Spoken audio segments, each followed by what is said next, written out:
Hey guys, welcome back to the channel, continuing our coverage over the Philadelphia Regionals with today's video.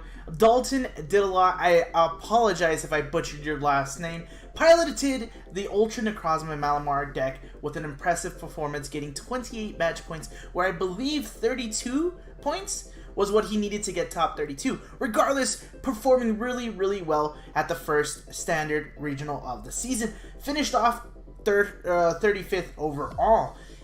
He happened to post a deck list on Facebook, and he mentioned in his post that the deck has a rough time against single prize decks, but when it comes to facing something GX related, it can murder it pretty bad.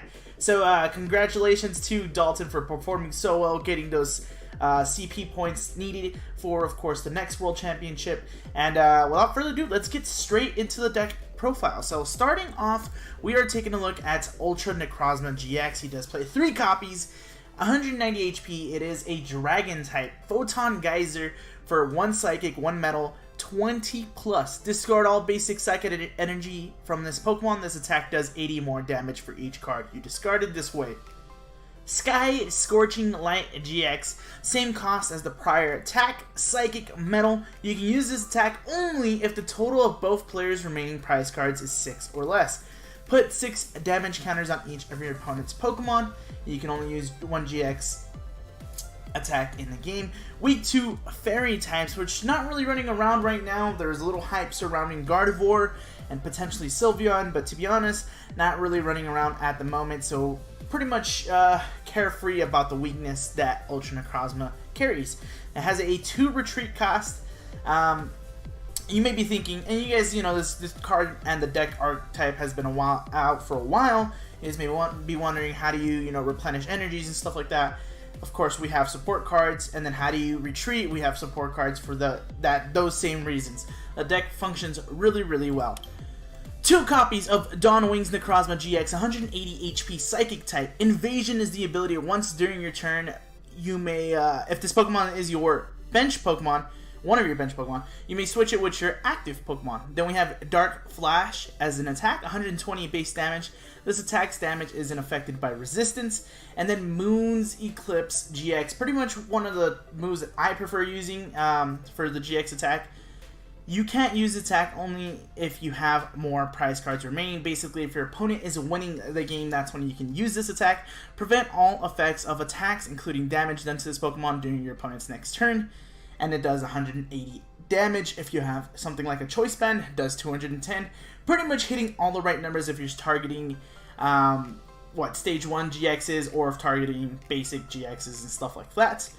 It does have a weakness to Dark, so Zoroark still running around and still running rampant, so we do fall pretty hard to that. Weakness to Fighting type, not really seeing too much like big Buzzwolves, but we are seeing baby Buzzwolves running around everywhere, so that's going to be a big thing for us to have to worry about. A 2 cost retreat cost. Again, we have things in this deck, including like other invasions and stuff like that get us past the retreat cost of any of the Pokemon that we have. Then we are playing a 4/3 line of Malamar for the Psychic Recharge. Once during your turn, you may attach a Psychic Energy from your discard pile to one of your bench.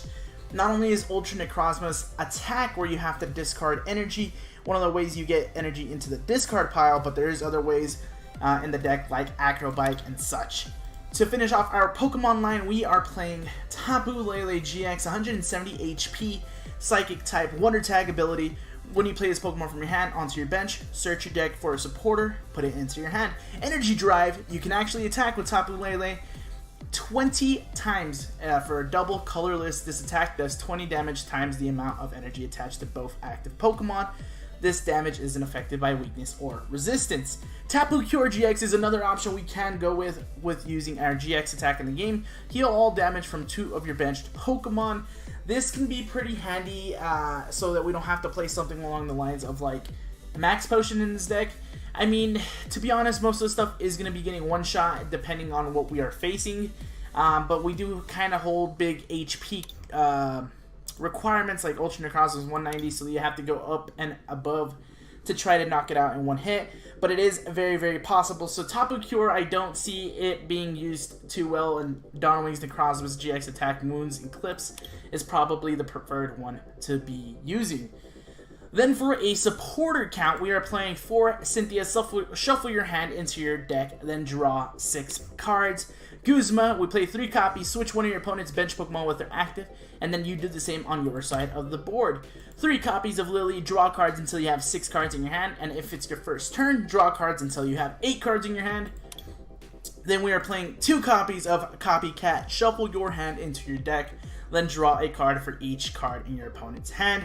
So if you're playing something like a Rayquaza first turn and a Tempest, or you're playing against like a Big Wheel GX, Drampa or something like that, your opponent just, you know, going up in prizes and attacks and stuff like that and keep drawing cards, Copycat can work to your advantage, and we're playing 2 copies of that. And then the last supporter that we are playing is Tate and Liza. You have 2 different choices that you can go with here. You can shuffle your hand into your deck, then draw 5, so another draw supporter, or you switch your active Pokemon with one of your bench, so basically a switch in supporter form. Then heading into our items, we are playing 4 copies of Acrobike. Look at the top 2 cards of your deck, put one of them in your hand, and you discard the other one. More often than not, you are going to be discarding energies so that you can make Psychic Recharge pretty much alive for you to use. But you can, you know, it happens quite often where you get stuck in a predicament where you discard something you don't necessarily want to. 4 copies of Mysterious Treasure, you discard a card from your hand. More often than not, it's going to be a Psychic Energy. If you do search your deck for a Psychic or Dragon Pokemon, reveal it and put it into your hand. So basically searches everything in this deck. Then we're playing 4 copies of Ultra Ball, discard 2 cards from your hand. If you do search your deck for Pokemon, reveal it and put it into your hand. So a lot of consistency, a lot of search power in this. Then we're playing 3 copies of Switch your active Pokemon with one of your benched.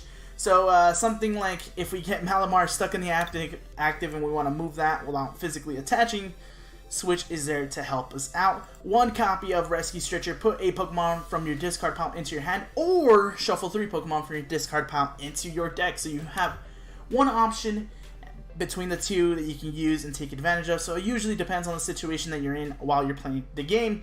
The last item that we're playing is a Choice Band. 3 copies. The attacks of this Pokemon this card is attached to do 30 more damage to your opponent's active GX or EX Pokemon.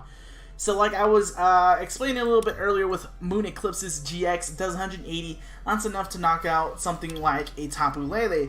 But if your opponent has something like a, I don't know, a Golisopod or a Zoroark that has 210, Choice Band is going to put it right over what you need to knock that out. But that's it for our items. We are playing 2 stadiums, Altar of the Moon. The retreat cost of each Pokemon, both yours and your opponent's, that has any Psychic or Dark Energy attached to it is 2 less. I don't know if you guys have noticed, but kind of everything in this deck has a retreat cost of 2 or less, so that's perfect right there. Along the line, it kind of works, it has like a great synergy with Dawn Wings Necrozma, pretty much kind of working like our Floatstone in the deck, which is really, really great, but it also works as a counter to stuff like Shrine of Punishment or maybe Devoured Field or something like that, so we can get those off of the board since we don't play any Field Blowers. And then for our energy count, we are playing 8 Psychic Energies because it fuels all our attacks, and 3 Metal Energies because it fuels our Ultra Necrozma attacks, and then 1 Beast Energy. While this card is attached to an Ultra Beast that provides every type of energy, provides only 1 at a time. The attacks that Ultra Beast this card is attached to do 30 more damage. Ultra Necrozma, Ultra Beast, and Dawn Wings Necrozma, Ultra Beast, so they can take advantage of using that. But of course, that is the deck profile that Dalton used to get a top spot. Barely missing top 32, but still performing really well at the first standard regional event of the season. But guys, thank you guys for watching. Drop a like on the video, subscribe to the channel if you haven't already, guys. Make sure you follow me on Twitter, make sure you follow me on Twitch. Those are 2 big places that I want to grow a little bit more so that we can start playing some more and be more interactive, to be honest. So thank you guys for watching, and I'll see you guys later. Peace!